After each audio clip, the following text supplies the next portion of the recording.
Hello, everyone, and welcome back to another episode of the 8-Bit Adventures podcast.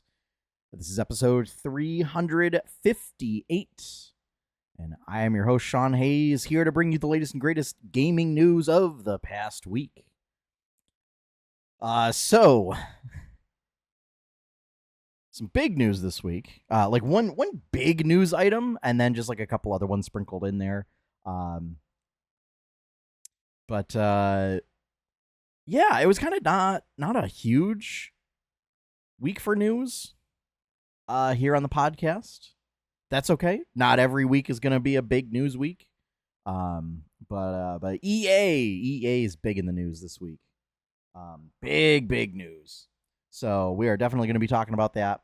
One item that's not on the news docket this week. So we talked about the coconut format for Lorcana, right? We have already gotten our first set of balance changes for the coconuts with Mufasa and Robin Hood getting tweaks. These are great. These were like once per game effects that they changed it up so that you can do stuff like every turn or repeatable effects. Much better for the game. And the Robin Hood one lets you get copies of Robin's Bow, which is like probably my favorite card in Lorcana. And so absolutely love to see it. So I just want to throw that out there. Thank you, Ravensburger, for making that update. And it's the fact that like the Robin Hood one, it's like you get to pull a Robin's Bow from your collection, which has everyone nervous because of how Magic the Gathering has handled that. But I think it's fine. Robin's Bow is a very niche card. I think it's the perfect thing. I would have also had been happy if like you could just have 4 copies of it in your deck. That would have been fine by me. But hey, I mean, the ability is at the start of your first turn, you just get to pull Robin's Bow from your collection and put it into play for free. And then in addition, whenever you play a Robin Hood character, you can deal 1 damage to a chosen character or location. So I think this is much better. And is absolutely going to cause problems. So but hope everyone's had a great week. I just want to get that out there just because I really want to like Coconut. And I think I need to do testing in person because duels is it's not great. And playing with randoms where like you can't also like talk at the table, not great. It's kind of like playing Brawl in MTG Arena. Like I don't know if anybody actually enjoys Brawl, so whatever. But yeah, hope everyone's been doing well. We had a tag sale today, sold a bunch of Pokemon cards. That went well. Sold a bunch of Lorcana cards. Mostly to people that like the artwork. That's fine. That's perfectly valid. No Magic the Gathering was sold. little sad about that. I spent so much work trying to get stuff priced out and allocated and everything. Just wasn't in the cards today, but we'll be doing it tomorrow. So yeah, here's hoping. So, I think without further ado, we're gonna get into this week's news, and we're gonna talk about EA right off the top. Because strap yourselves in, folks. It's a big topic.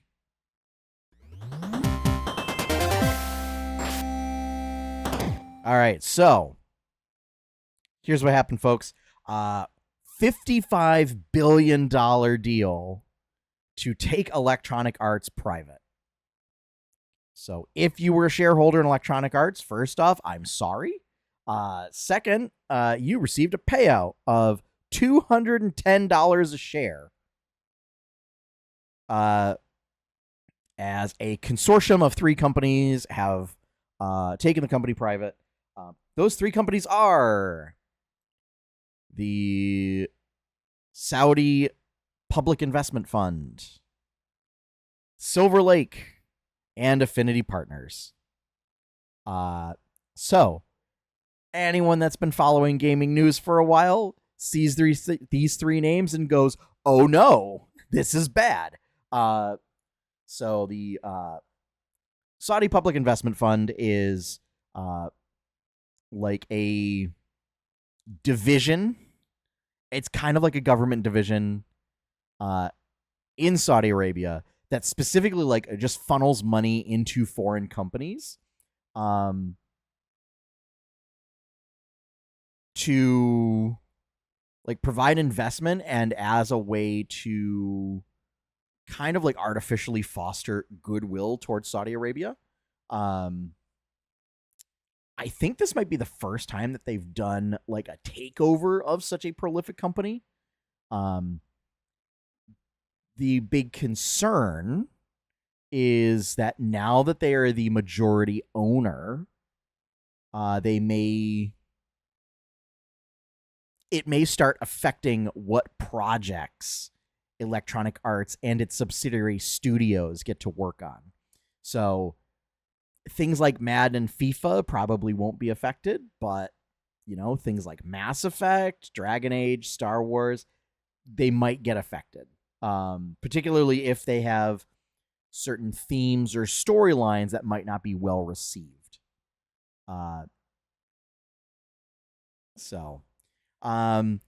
Silver Lake is like a private equity, investment, like a tech investment firm. And Affinity Partners is Jared Kushner's company. So that's great. It's the president's son-in-law. So it's great, folks. We're all having a great time here in the States. So nobody really knows what this is in store for Electronic Arts. Obviously, the executive leadership is all very cushy with it. But given the state of the games industry right now, especially with AAA developers and publishers, probably not looking good for rank and file employees. Especially if they're on teams that aren't working on sports franchises. So yeah, this is also, it's like one of the biggest deals that's ever happened in the gaming industry. So I don't know. It's not great. And we are definitely going to be sure to keep an eye out for like any layoff reports or downsizing like memos, or just who knows, maybe the employees will unionize if they weren't already. Now might be a good time to do so. So yeah, fun times. And I believe, if I recall correctly, that when the deal was when they were announcing the deal, that was kind of a thing that got talked about on this podcast. But it's now that the deal actually went through. So best of luck to all the folks that are there, but I don't know. It's not a great situation for that company. So yeah, that's just, we had to get this out of the way. This is easily the biggest news item of the week, and it's bad. So next up, to kind of lighten the mood a little bit. Well, yes and no. The Legend of Zelda film.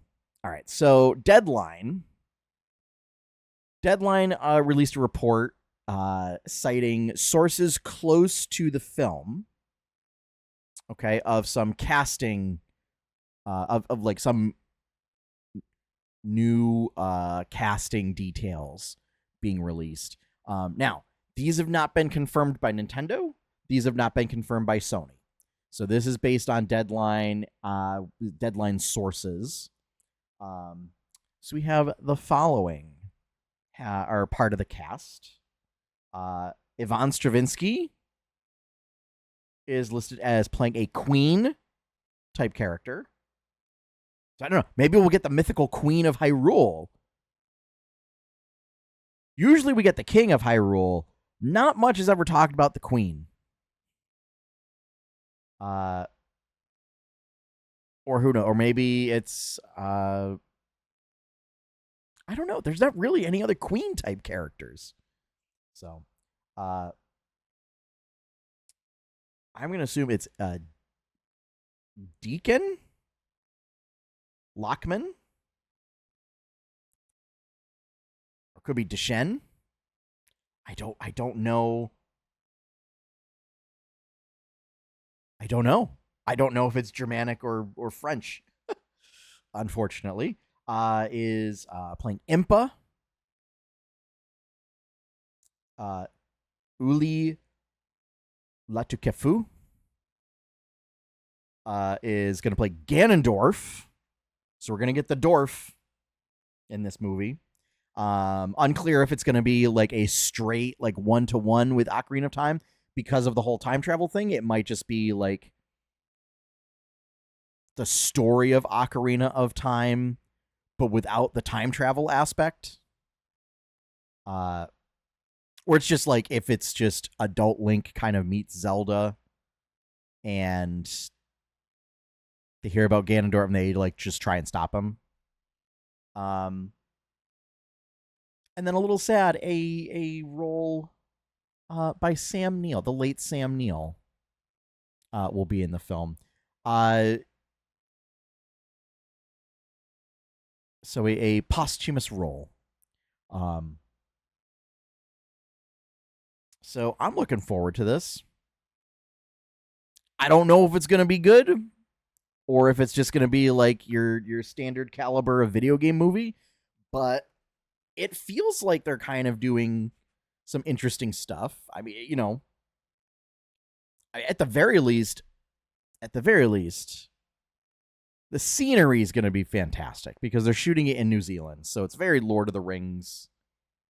You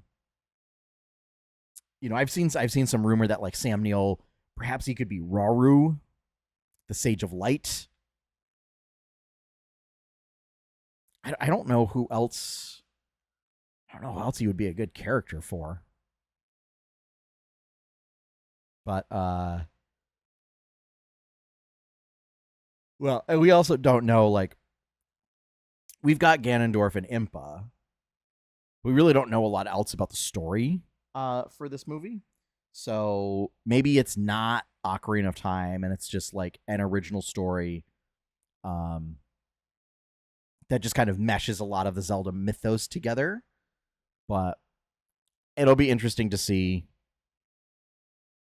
what, in particular, Sam Neill's role is. So yeah, and hopefully I didn't butcher those names, but I did the best that I could. But as a reminder, none of these details have been confirmed by Nintendo or Sony, so hopefully Deadline just didn't like say, "Oh, our sources," and then just made stuff up. That would be bad.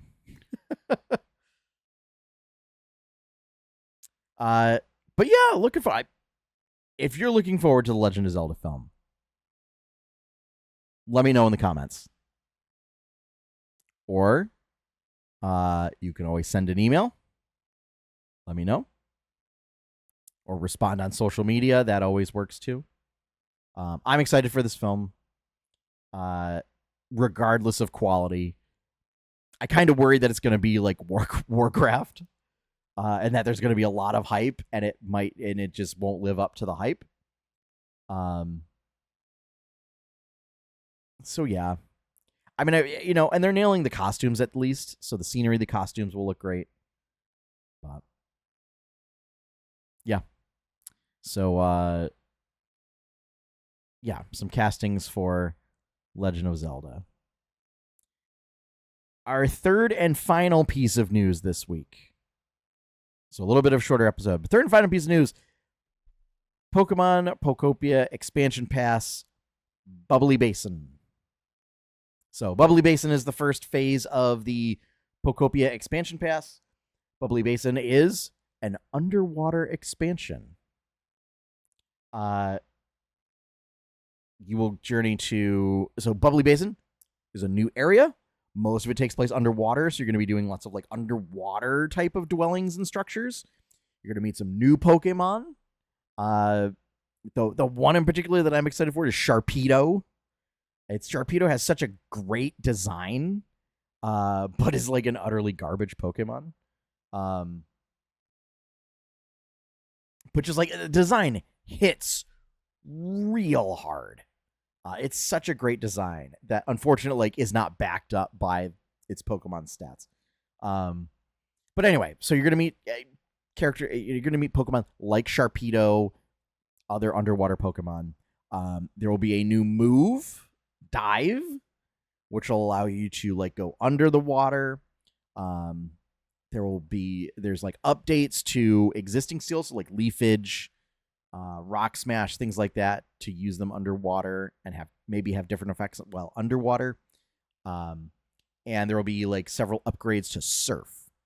Now, I believe those in and of themselves may be part of like a 2.0 patch update that you do not need the expansion pass for. But one of the other things that is definitely confirmed that you do not need the expansion pass for is shared storage bins. So this is a huge quality of life feature. So essentially, it's a bin for, I think it's like 104 items. Something around 100 to like 120 items. And that when you put down a shared storage bin in one town and you put another one in another town, like they'll share inventory. So it allows you to put like your most common building items in there and not have to trudge back and forth to like specific locations to get them out of like storage bins. It'll allow you to like immediately pull them out where you have like a destination bin, if that makes sense. As far as Bubbly Basin itself, I actually have not played it. So I do still need to pick up the expansion pass. But from what we've seen, kind of in the same vein of gameplay where you go to a new area, there are problems to solve. You also have to build things to attract more Pokemon, to unlock new quests to do. But it's just the main draw is that it's almost entirely underwater. So you can do a lot of like aquatic Pokemon type stuff. And that is available now. It released this week. So that is actually going to wrap things up for this week. I know I said it was a short episode, and it was. Unfortunately, there was not a lot of other details to divulge into. Unfortunately, the only way for me to talk more about Bubbly Basin is to actually play it myself. Still have to work on that. But thank you all for joining me for this shorter podcast episode of the 8-Bit Adventures podcast. If you would like to see more content from 8-Bit Adventures, including, I've talked about this before, there is a new comic up. So on the 8-Bit Adventures website, so 8bitadventures.com or 8-bitadventures.com. Over there you can find links for the podcast, my webcomic, the 8-Bit Adventures webcomic, and links to other various projects on there. The best way to support all that is to become a patron over at patreon.com/8bitadventures. patrons tend to get early access to content. And I would like to give a big shout out and thank you to all of my current patrons. Our opening theme is One Up by Professor Shy Guy. You can find his work over at professorshyguy.bandcamp.com. And with that, we're done, folks. Again, it was a very, very short one this week. I had a couple of other, they were kind of weird topics, but they were a little niche. Or they just weren't super compelling enough to report on. But unfortunately, not every week is going to be like an hour and a half episode talking about 2 topics. So that is going to wrap things up for this week. We'll see. I don't know if there's going to be a podcast episode next week. I am having surgery on Tuesday, and I will be recovering. It's a routine, but it's I will have 4 incisions. So there's a lot of recovery and healing involved there. So I don't know if I'm gonna be able to do a show next week. Unfortunately, I'll have to kind of be wait and see. We'll also see what kind of news topics we get. So just a little bit of housekeeping for you all, and to let you know, if you don't see an episode next week, don't panic. It's just I probably just didn't. I probably I may or may not feel good enough to be able to do an episode. Is all. So otherwise, thank you all for joining me. Thank you for watching. Thank you for listening. As always, have fun, happy gaming, and enjoy your pie cake, folks. Good night and good week.